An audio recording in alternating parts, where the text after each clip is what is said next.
Hello, you guys, and welcome back to another episode of the Rise of Her podcast. I hope that you are having the most amazing week so far. I've really been just chilling, to be completely honest. It's been a really relaxed week and I've just been loving it. I've really just been loving it.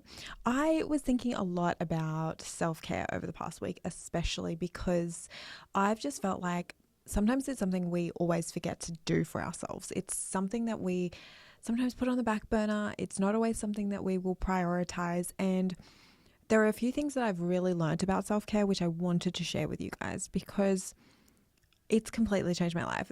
Prioritizing myself has helped me so much in so many situations in my life, in my relationships, in my business, in my relationship with my kids, in my relationship with my friends, in my relationship with my husband, just in general, all of the relationships that I have comes back to how I treat myself. And so there's a lot that I've learned on my journey of self-care. I wasn't always like this. I used to be a very big people pleaser in the past. And one thing that I have learned was that nobody wins when you're a people pleaser. You don't win, other people don't win. And although it feels like that, long term, people never really get to see who you are and what you actually really value. So I think it's very important to try to work on that if that's something that you struggle with yourself.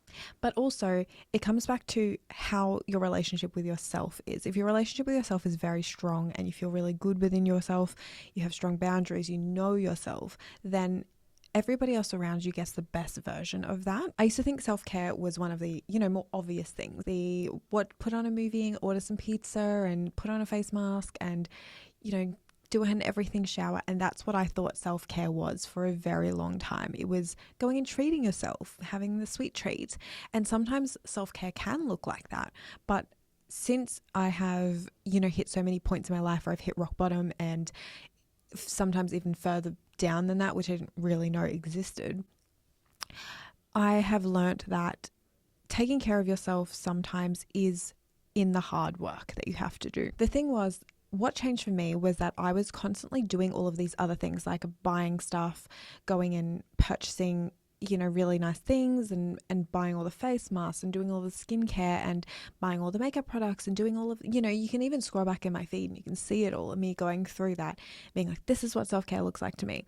But it started to change for me when I realized there was no amount of external things that I could do that would ever make me feel good enough internally.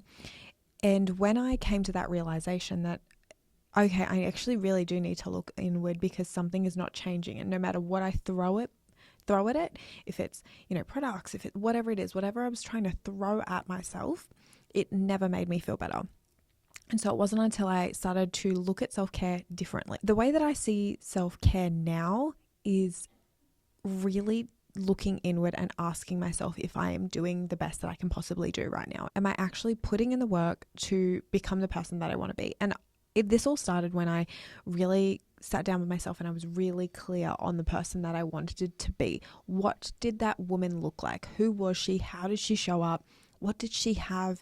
How did she interact with people around her? It was more about the feeling of that woman that I wanted to become and who she was. And so for me now, self-care looks like really starting to hold myself accountable to that standard that I've set for myself. And it all comes back to that beginning point. So if you're feeling quite similarly, like it doesn't matter what I do or like who I hang out with or anything, it feels like I'm not taking care of myself internally. I'm not feeling worthy. I don't feel valued. There's always that feeling in the back of my head that like I'm not good enough.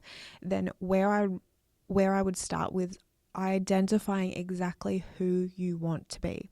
Really get clear on who that person is so that you can begin to show up as that person. And sometimes I do believe that this fake it till you make it thing is true, because you have to act as if you're the person who gets all of these things. Because if you're not acting as if you're that person, then how are you supposed to actually draw in the things that you want? How are you supposed to bring in that energy of the people that you want to be spending time with, the area that you want to live, the conversations that you want to be having, the friends that you have, the work that you are bringing in, the types of projects that you want to be working, all of these things will not come if you're not that person. You don't have to be that person straight away. That's the point of acting as if.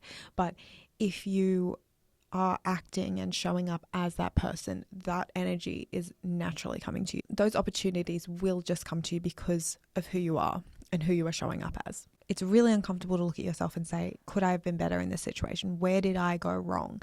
What could I have learned from this? And if you are constantly asking yourself those kinds of questions, it can be really uncomfortable. And sometimes you can fall into that, am I being really negative or anything like that? But this is purely data driven. This is like based on feedback so that I can become better. So I just look at it from a different lens. I'm looking at it like, if I can look at this and say, okay, this is how I would like to show up, and am I acting in the way that I would like to be showing up, and I can answer that question truthfully and honestly with myself, then that is a form of self-care for me. That is me looking out for the future version of myself, because she needs that. She needs someone to hold her accountable and get her to where she wants to be. Like, if you can do this for yourself, if you can ask yourself those hard questions and look at them like from an aerial perspective and go, okay, am I actually showing up as the person I want to be because I'm looking out for her and I'm trying to build her?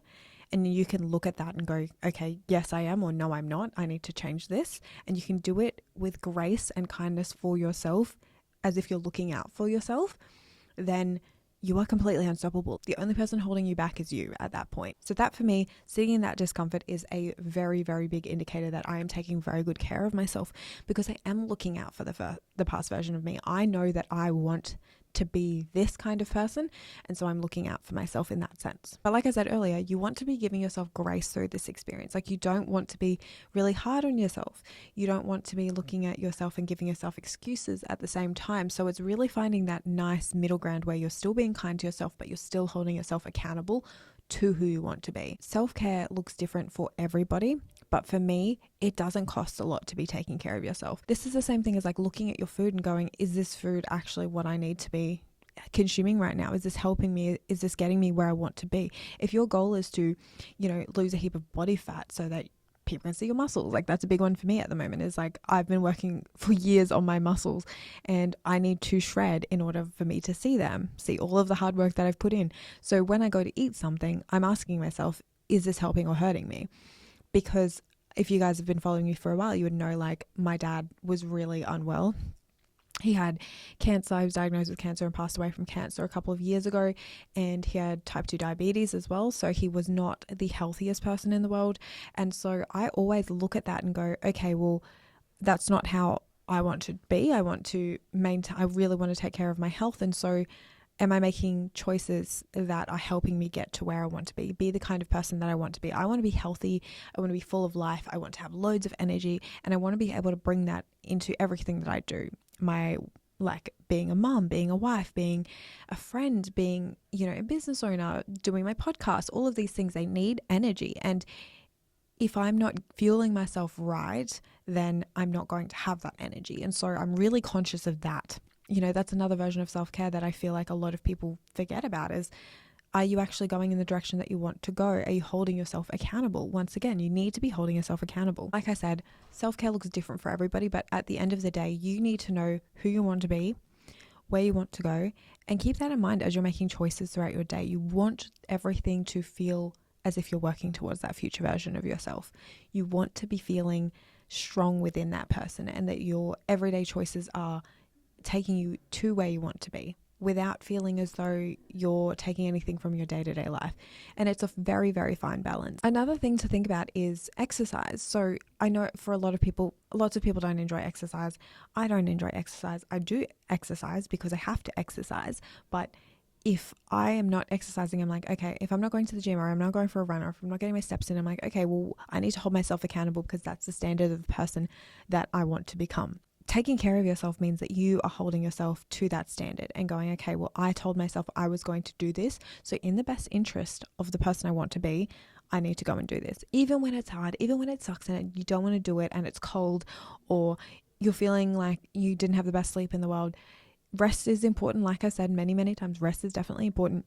But if you can, and you're being honest with yourself, if you can actually do it, then that's when you should go and do it. And showing up for yourself when you don't want to do it is the best way to build that evidence that you can do hard things. And if you can do hard things when they show up in your day-to-day life, when it's absolute chaos, you know that you can navigate it, because during those moments when you could have given up and you could have not showed up for yourself, you did.